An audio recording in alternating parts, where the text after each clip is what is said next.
당신의 당뇨병 조절을 어렵게 만드는 가장 큰 원인이 식사, 운동, 약물 용량이 아니라 물을 마시는 시기와 온도일 수 있다는 사실을 생각해 본 적이 있나요? 아마 믿기 어려울 수도 있겠죠?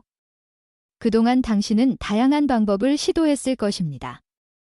약물 부작용을 감수하며 여러 가지 약을 복용해보고 제한적인 식단을 따르며 결핍감을 느껴보았을지도 모릅니다. 또한 비싼 혈당 측정기를 사용하거나 기적을 약속하는 보충제를 시도했지만 아무런 변화가 없었을 것입니다.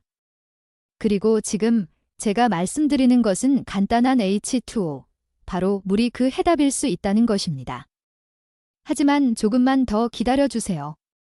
제가 나누려는 정보는 수주 내의 공복 혈당이 의미 있게 떨어진 사람들의 실제 경험에서 나온 것입니다. 저는 디아어 강예림입니다. 오늘 저는 물을 마시는 방법이 어떻게 세포가 인슐린에 반응하는 방식을 개선할 수 있는지 알려드리겠습니다. 심지어 당뇨병을 10년 넘게 앓고 있는 사람들까지도 말입니다. 제가 공유할 정보는 연구 논문에서 나온 통계가 아닙니다. 실제 사람들의 이야기입니다. 60대 중반에서 70대 후반의 사람들, 그들은 모두 책에 나오는 대로 실천하고 있습니다.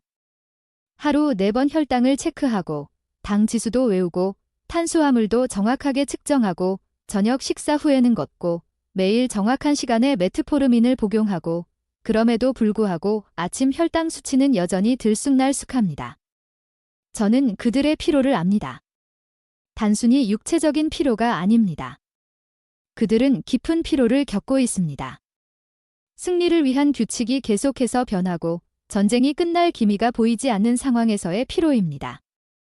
이런 사람들은 파스타, 빵, 디저트까지 포기하고 수천 원을 들여 연속 혈당 측정기를 구입하고 특별한 당뇨식품과 보충제를 사용하고 보험에서 제공하는 모든 당뇨 교육을 듣고도 A1C 수치는 여전히 올라갑니다. 그런데 제 치료 방식이 완전히 달라진 계기가 있었습니다. 65세 이상 성인들의 상당수가 만성 탈수 상태라는 사실을 발견한 것입니다. 그리고 탈수는 혈당 조절을 매우 어렵게 만듭니다. 이는 약물과는 관계없이 당뇨병을 관리하는 데 큰 장애물이 됩니다. 그런데 흥미로운 점은 대부분의 연구가 사람들이 무엇을 먹는지에만 집중한다는 것입니다. 물을 언제 어떻게 마시는지에 대해서는 거의 연구되지 않았습니다. 이제 여러분이 현재 받는 치료를 버리라는 말은 결코 아닙니다. 약물은 여전히 중요합니다. 의사의 치료 계획은 여전히 중요합니다. 제가 공유하는 것은 어떻게 당신의 몸속 환경을 최적화하여 약물이 본래 의도대로 효과를 낼 수 있도록 돕는 방법입니다. 당뇨병을 치료하는 데 있어 중요한 4가지 변화가 60대 이상에서 발생합니다. 첫째, 세포 내 물 채널인 아쿠아포린이라는 단백질이 덜 반응하게 됩니다. 물을 마셔도 세포가 그 물을 실제로 흡수하는데 어려움을 겪습니다. 둘째, 70세가 되면 신장의 여과 능력이 약 30% 감소합니다. 이 말은 신장이 혈액 속에 있는 여분의 포도당을 제거하는 능력이 떨어진다는 것입니다. 또한 배뇨 농축 능력이 떨어져서 필요 이상으로 많은 물을 잃게 됩니다. 셋째, 많은 사람들이 놀라워하는 사실이지만 갈증을 느끼는 반응이 크게 둔화됩니다. 연구에 따르면 65세가 되면 갈증을 느끼기까지 최대 90분이 지연될 수 있습니다. 그 말은 갈증을 느끼지 않더라도 이미 탈수가 진행되고 있다는 것입니다. 넷째, 많은 당뇨병 약물, 특히 고혈압을 위한 이뇨제는 몸에서 물을 빼내는 작용을 해서 만성적인 탈수를 악화시킵니다. 의사들이 대체로 설명하지 않는 중요한 사실이 있습니다. 세포가 탈수 상태일 때 그 세포의 막은 단단해집니다. 마른 스펀지와 촉촉한 스펀지를 상상해 보세요. 마른 스펀지는 아무것도 흡수할 수 없습니다. 촉촉한 스펀지는 액체를 즉시 흡수합니다. 세포막도 마찬가지입니다. 적절히 수분이 공급되면 인슐린 수용체가 정상적으로 작동합니다. 하지만 탈수 상태에서는 그 수용체가 사실상 작동하지 않습니다. 이해를 돕기 위해 예를 들어볼게요. 로버트는 69세입니다. 로버트는 당뇨병을 8년간 잘 관리해 왔습니다. 그런데 갑자기 아무것도 바꾸지 않았는데 아침 혈당 수치가 엉망이 되기 시작했습니다. 그는 매일 아침 110에서 120 사이의 혈당을 기록했지만 이제는 꾸준히 170, 185, 때로는 200을 넘기기까지 했습니다. 그에 따른 걱정이 되어 저를 찾았습니다. 혈당 기록을 살펴보니 패턴이 이상했습니다. 화요일 아침 192, 수요일 178, 목요일 201, 금요일 186, 매일 저녁 같은 음식을 먹고 같은 시간에 잠자리에 들고 같은 약을 복용해도 아침 수치는 계속해서 달라졌습니다. 로버트의 딸이 이렇게 말했습니다. 디아어 우캉, 그는 정말 모든 것을 완벽하게 하고 있습니다. 제가 그의 식사를 돕고 모든 재료를 정확히 측정해요. 분명히 뭔가 잘못된 거예요. 그래서 저는 로버트의 하루 일정을 하나하나 짚어보았습니다. 무엇을 먹고 언제 약을 먹는지, 무엇보다도 그가 마시는 물의 양을 확인했습니다. 바로 그때 문제가 드러났습니다. 로버트는 아침에 일어나서 커피를 마시고 아침 식사 때 약과 함께 물 한 잔을 마시고 저녁 때 또 한 잔, 오후에는 아이스티를 마신다고 했습니다. 그런데 순수한 물을 마시는 것은 하루에 2잔 정도밖에 되지 않았습니다. 저는 갈증을 느끼지 않아서 별로 생각하지 않았어요. 그는 이렇게 말했습니다. 문제가 무엇인지 아시겠죠? 185파운드인 로버트는 하루에 약 90온스의 물을 마셔야 하는데 실제로는 16온스 정도만 마시고 있는 겁니다. 그는 만성 탈수 상태였고 그가 갈증을 느끼지 못하는 것은 그의 갈증 반응이 둔화되었기 때문입니다. 게다가 커피는 이뇨제입니다. 커피 8온스를 마시면 실제로 체내에 수분으로 남는 것은 3온스에 불과하고 나머지는 체내 수분을 빼내는 작용을 합니다. 그래서 우리는 WTR 프로토콜이라고 부르는 방법을 적용하기로 했습니다. 이제 이 방법을 자세히 설명해 드리겠습니다. 10일 후, 로버트는 저에게 연락을 했습니다. 그의 목소리는 훨씬 가벼워졌고 마치 기대에 차 있는 듯 했습니다. 디아어, 강. 오늘 아침 혈당 수치는 118이었어요. 어제는 124, 3일 전에는 130이었어요. 6개월 만에 이런 수치를 본 적이 없어요. 4주 후, 변화가 뚜렷하게 나타났습니다. 에너지가 더 생기고 피부색도 좋아졌습니다. 그의 혈당 기록은 2주 동안 평균 127로 안정적이었고 이전에 비해 185에서 떨어졌습니다. 같은 음식, 같은 약을 먹고 있었지만 유일한 차이점은 전략적으로 수분을 섭취한 것입니다. 그런데 그가 저에게 말한 것이 정말 중요한 부분이었습니다. 디아어, 강, 이제 다르게 느껴져요. 말로 표현하기 어려운 감정인데 정신적으로 더 맑고 예전에는 항상 정신이 흐릿했는데 이제는 정말로 맑아졌어요. 바로 그 정신적인 선명함이 바로 우리의 뇌가 75% 물로 이루어져 있고 제대로 수분을 공급받은 후의 변화입니다. 이 변화는 그가 수개월 또는 수년간 탈수 상태에서 벗어나면서 나타난 결과입니다. 변화를 경험한 사람들의 사례는 각기 다르지만 핵심 문제는 거의 항상 동일합니다. 자, 이제 제가 어떻게 WTR 프로토콜을 실천하는지 알려드리겠습니다. 이 프로토콜을 실천하면서 많은 사람들이 저지르는 3가지 주요 실수를 먼저 살펴보겠습니다. 아마 당신도 이 중 2가지 실수를 하고 있을 가능성이 큽니다. 첫 번째 실수는 커피, 차, 기타 음료를 물로 계산하는 것입니다. 사실 커피와 차는 미약한 이뇨제입니다. 8온스를 마시면 실제로 남는 수분은 약 3온스밖에 되지 않고 나머지는 체내 수분을 빼내는 역할을 합니다.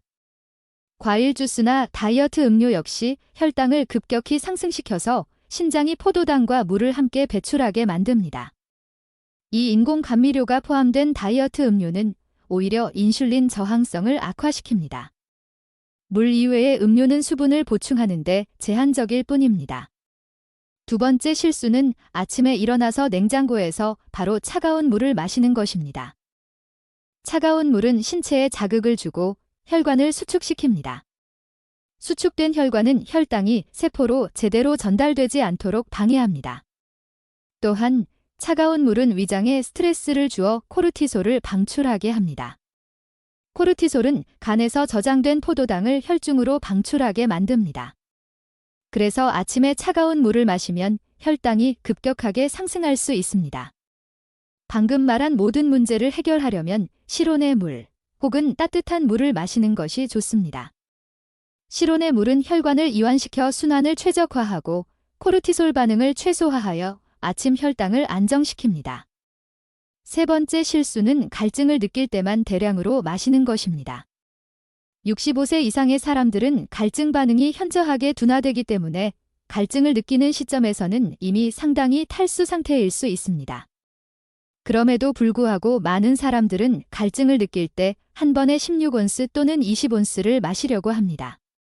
하지만 몸은 한 번에 8온스 정도만 흡수할 수 있습니다. 그 이상 마셔도 대개는 그대로 배뇨로 나오게 됩니다. 이렇게 마신 물은 세포에 제대로 수분을 공급하지 않으며 결국 많은 양을 마셔도 수분을 제대로 보충할 수 없습니다. 이는 마치 불타는 정원에 불쏘시개를 뿌리는 것과 같습니다. 물이 흘러나가고 흙은 여전히 마른 상태입니다. 제대로 된 수분 공급은 하루 종일 적당히 나누어 마시는 것입니다. 한 번에 많은 양을 마시는 것보다 지속적인 가벼운 비가 내리듯 수분을 공급하는 것이 중요합니다.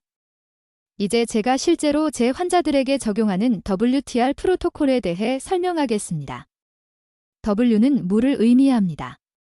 순수하고 전략적인 물을 마시는 것입니다. T는 타이밍입니다. 물을 마시는 구체적인 시간을 조절하여 혈당 조절을 최적화하는 것입니다. R은 규제입니다. 이는 당신의 몸이 물의 공급에 예측하고 반응하는 방식을 학습하는 것입니다. 각각의 요소를 자세히 설명드리겠습니다.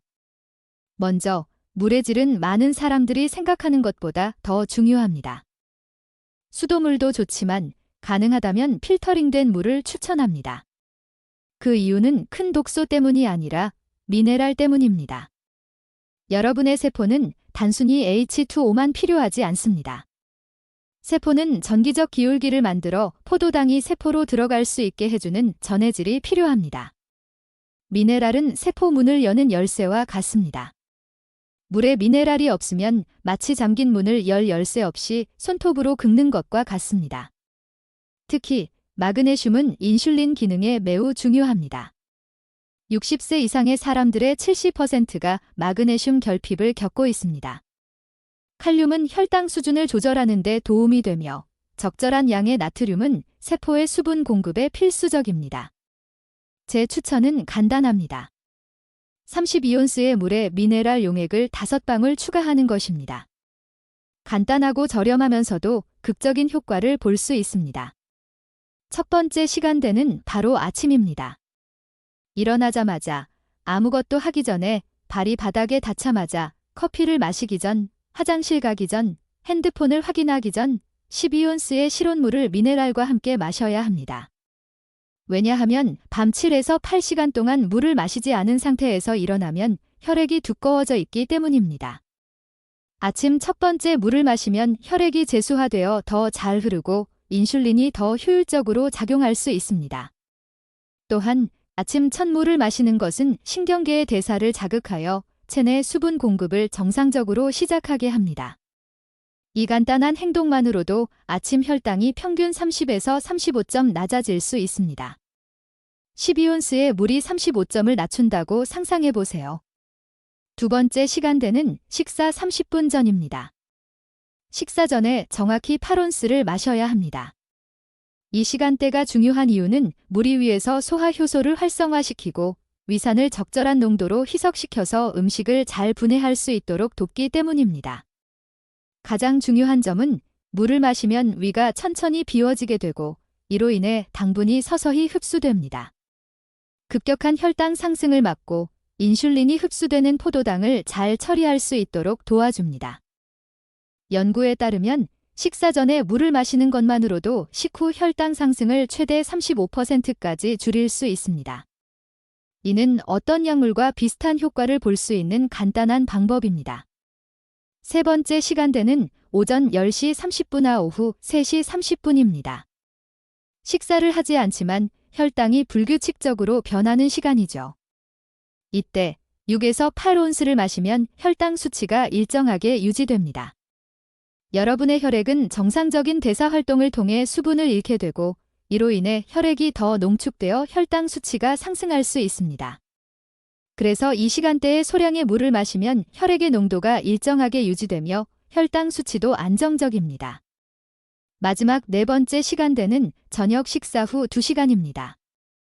대부분은 잠자기 전 물을 마시면 화장실을 자주 가게 될까봐 두려워합니다. 하지만 저녁 7시 또는 8시, 잠자기 2~3시간 전에 물을 마시면 혈당 조절에 중요한 역할을 합니다. 이 시간에 물을 마시면 몸이 밤새 수분을 처리할 수 있고 아침에 혈당 수치가 더 안정적으로 유지됩니다. 중요한 점은 이때 물을 마시면 과도한 혈액 농축을 방지하고 더 나은 순환을 돕기 때문입니다.